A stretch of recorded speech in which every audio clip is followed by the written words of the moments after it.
Assalamualaikum warahmatullahi wabarakatuh. Selamat pagi dan salam sejahtera buat kita semua.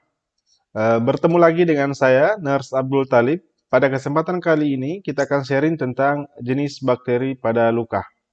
Jadi, bakteri dibagi atau dibedakan menjadi dua berdasarkan pewarnaan gramnya. Nah, yang satu, yang pertama itu gram positif, ditandai dengan warna biru atau keunguan biasanya. Kemudian gram negatif berwarna merah. Makanya biasa kita dengar ada bakteri gram negatif, gram positif.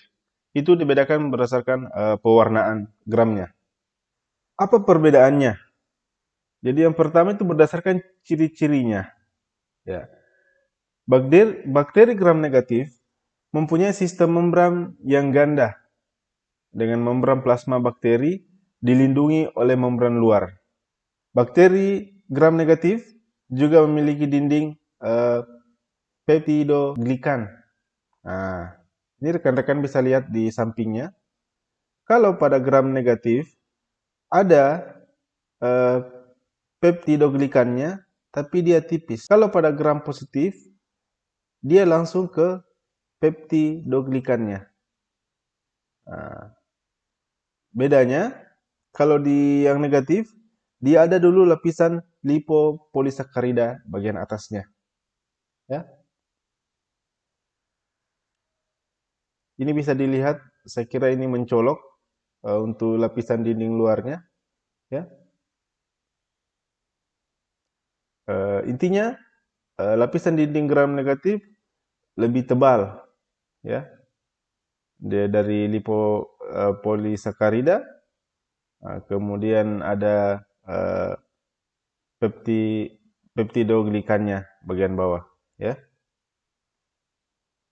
Kalau di dinding sel pada gram positif, dinding selnya langsung saja peptidoglikan saja. Kalau di eh, gram negatif, bisa kita lihat ya, dinding selnya lebih tebal. Ada eh, gel perisplasmik, ya. Kemudian ada membran bagian luar. Membran bagian luar terdiri dari lipopolisakarida, protein dan peptidoglikan. Ya. Jadi itu beda yang mencolok. Apa perbedaan lainnya? Ternyata perbedaan yang ketiga itu adalah ketahanan terhadap antibiotik. Sifat ketahanan terhadap antibiotik, bakteri gram negatif sendiri lebih kuat dan tahan. Kenapa? Karena dindingnya lebih tebal, ya, tadi di awal, dibandingkan dengan gram positif. Kemudian yang keempat itu ketahanan terhadap perlakuan fisiknya. Jadi bakteri gram negatif memiliki sifat kurang tahan terhadap perlakuan fisik. Berbeda dengan bakteri gram positif. Jadi ini kebalikannya lagi. Kalau tadi dia tahan terhadap antibiotik, kalau ini dia lemah ternyata dengan perlakuan fisik. Pertanyaannya, bakteri apa sebenarnya paling banyak yang kita temukan di luka? Nah, kalau dilihat tadi, di luka kan penanganannya biasanya berhubungan dengan antibiotik.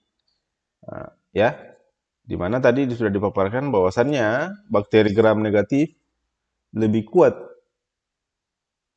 terhadap antibiotik dibandingkan eh, ini, dibandingkan dengan bakteri gram positif. Nah, ini bisa dilihat pada penelitian yang dilakukan Ekawati tahun 2018, di mana terlihat bahwasannya pada infeksi kulit, eh, bakteri Pseudomonas dan Staphylococcus lebih banyak. Dia bilang seperti itu. Jadi bakteri yang banyak pada infeksi luka infeksi kulit itu adalah Pseudomonas dan Staphylococcus.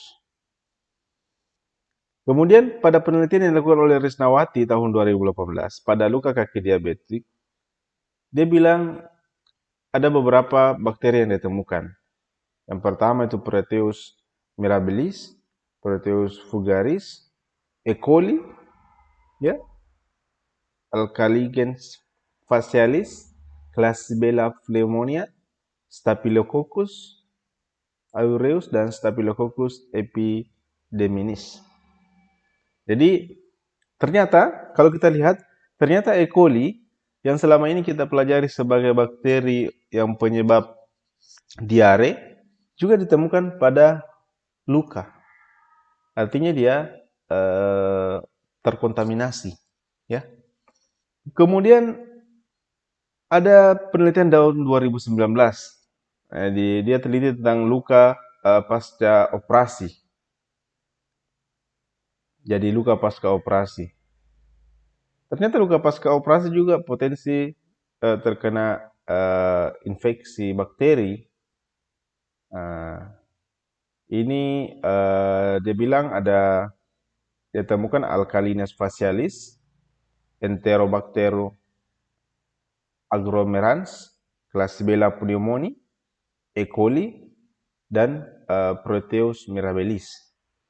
Jadi kalau teman-teman baca penelitian yang Someng 2019, ini penelitiannya dilakukan di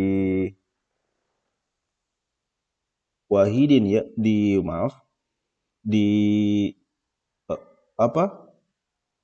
Rumah Sakit Ibnu Sina. Ya. Jadi judul penelitiannya itu adalah identifikasi bakteri udara di ruang operasi dengan bakteri pada luka infeksi pasien pasca operasi. Ini Someng 2019. Jadi dia mau melihat luka apa yang terjadi, bakteri apa yang ada pada luka pasca operasi, dia hubungkan dengan bakteri yang bertebaran di ruang operasi, jadi udara ruang operasi. Nah, jadi dia setelah ditemukan, dia laporkan seperti ini. Jadi jangan berpikir bahwasannya luka pasca operasi tidak akan infeksi karena dia luka steril, tapi memang berasal dari ruang operasinya yang berpotensi tetap menularkan seperti itu ya. Jadi tetap harus ada kewaspadaan. Kemudian penelitian yang keempat itu Nurwahida tahun 2018. Ini dia lihat di luka kaki diabetik.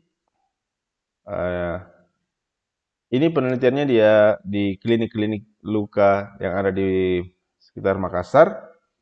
Jadi dia temukan ada bakteri Proteus mirabilis, E. coli, Proteus vulgaris, Classibella pneumoniae, Alkalinus facialis, ya, dan masih banyak lainnya. Tapi yang mungkin jadi perhatian bagi kita bahwasannya tadi E. coli ada dari 2 penelitian, 3 penelitian itu memunculkan E. coli selalu ada. Berarti terjadi kontak silang ya dengan luka. Banyak yang menjadi ini. Nanti kita lihat di pembahasan selanjutnya tentang resistensi bakteri. Itu sebenarnya bisa dipindah-pindahkan. Jadi bakterinya pindah-pindah. Ya.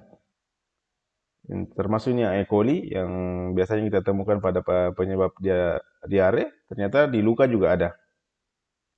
Kalau dilihat yang paling sering itu Staphylococcus aureus untuk bakteri Staphylococcus untuk bakteri gram positif, dan untuk gram negatif saya kira ini ada banyak ya. Ada Classibella pneumonia. Ini ada 2 penelitian yang sampaikan seperti 3 penelitian yang sampaikan seperti itu ya.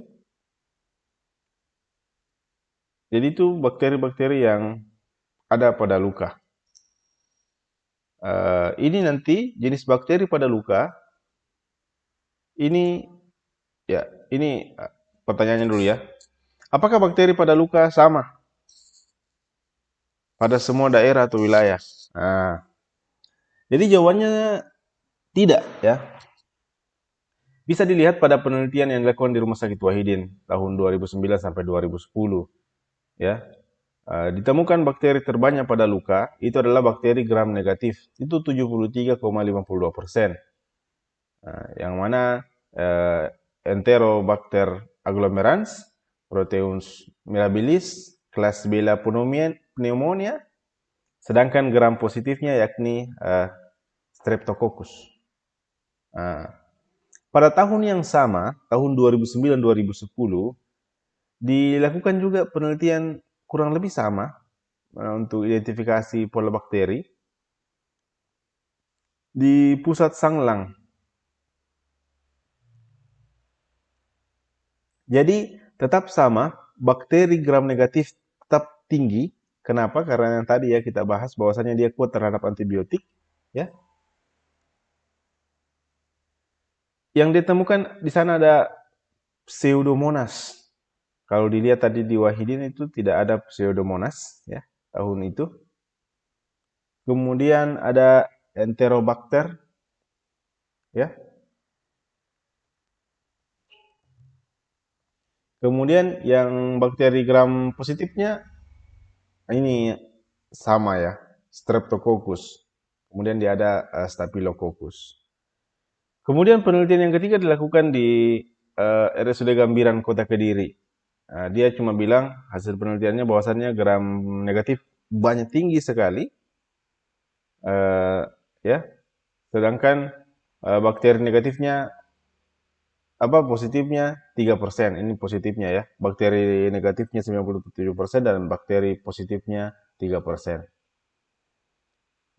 Jadi dari sini kita bisa lihat bahwasannya memang bakteri yang akan paling banyak pada luka itu adalah bakteri gram negatif dengan beraneka macamnya. Termasuk tadi E. coli, Klebsiella pneumonia, ya.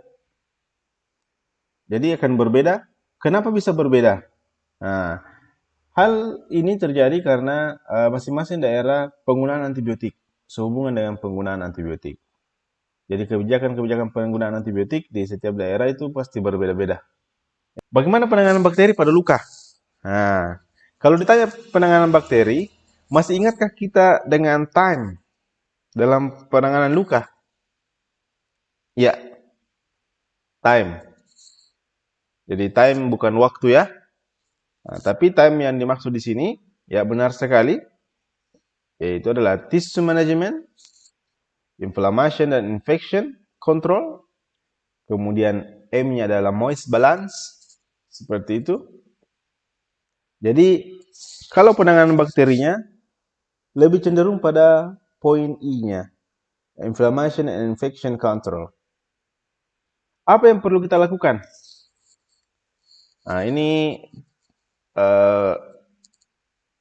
gambar sederhananya. Penyembuhan luka. Kalau penyembuhan luka terjadi kontaminasi, ini yang awal dulu. Jadi ada luka, proses penyembuhan luka, baik itu luka pasca operasi misalkan yang tadi ada penelitiannya. Jadi luka pasca operasi tidak sengaja terpapar, terjadi kontaminasi. Kontaminasi tidak dilakukan penanganan, maka akan terjadi kolonisasi. Kolonisasi jika tidak dilakukan penanganan dengan baik, maka akan terjadi kolonisasi kritis. Dan kolonisasi kritis, bila tidak ditangani, maka akan terjadi infeksi. Dan infeksi berarti tidak ada penyembuhan, non-healing. Sekarang bagaimana? Apa yang perlu kita lakukan ketika terjadi kontaminasi, kolonisasi kritis, dan infeksi? Ini sudah dibahas di pertemuan-pertemuan sebelumnya juga, tapi tidak apa-apa kita mengulang ya. Jadi kalau terjadi kolonisasi, ya kolonisasi saja, ini masih awal ya. Setelah kontaminasi terjadi kolonisasi, bisa rekan-rekan atasi dengan antiseptik.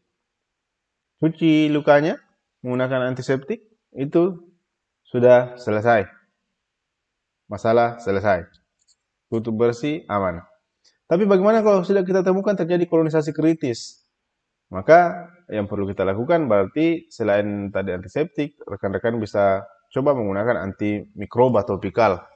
Jadi penggunaan krim-krim topikal yang mengandung antimikrobial. Bagaimana kalau dia sudah infeksi lokal? Kalau infeksi lokal, rekan-rekan bisa menggunakan antibiotik yang diminum, injeksi. Intinya dia konsumsi secara sistemik. Nah, ditambah dengan antimikroba topikal. Jadi yang antibiotik dari dalam ini untuk membantu meminimalisir bakteri yang ada dalam aliran darahnya, ya. Kemudian antimikrobal topikal untuk ininya mengatasi bakteri yang ada di atas luka, ya, topikal. Kalau infeksinya sistemik, nah, bisa juga seperti itu. Tapi penggunaan antibiotik ini rekan-rekan harus berhati-hati. Karena sudah banyak penelitian yang melaporkan bahwasannya banyak di antara kita yang tidak berkompeten dalam pemberian antibiotik, tapi memberikan antibiotik. Nah, mudah-mudahan di sini saya yakin dan percaya kita tidak termasuk dalam situ. Nah, jadi ketika kita mau gunakan antibiotik, selalu konsultasi dengan tim medis bagi yang berikan pada yang lebih berwenang, ya. Jadi jangan sampai kita berusaha memberikan pelayanan maksimal, ternyata kita merugikan pasien. Jadi itu untuk kontrol infeksi. Ya, saya kira seperti itu ya. Jadi kita sudah ada gambaran bahwasannya jenis bakteri yang paling banyak adalah bakteri gram negatif. Kenapa? Karena tadi perbedaan di awal salah satunya adalah dinding dari dinding sel bakteri gram negatif lebih tebal dibandingkan dengan ini gram positif. Kemudian di setiap daerah tempat maka apa namanya jenis bakteri yang ada berbeda, dan ini disebabkan karena proses penanganan dan penggunaan riwayat penggunaan antibiotik di daerah tersebut. Saya kira cukup sekian. Jika ada yang mau di-sharing, ya bisa disampaikan di kolom komentar. Saya akhiri. Wabillahi taufiq wal hidayah. Wassalamualaikum warahmatullahi wabarakatuh.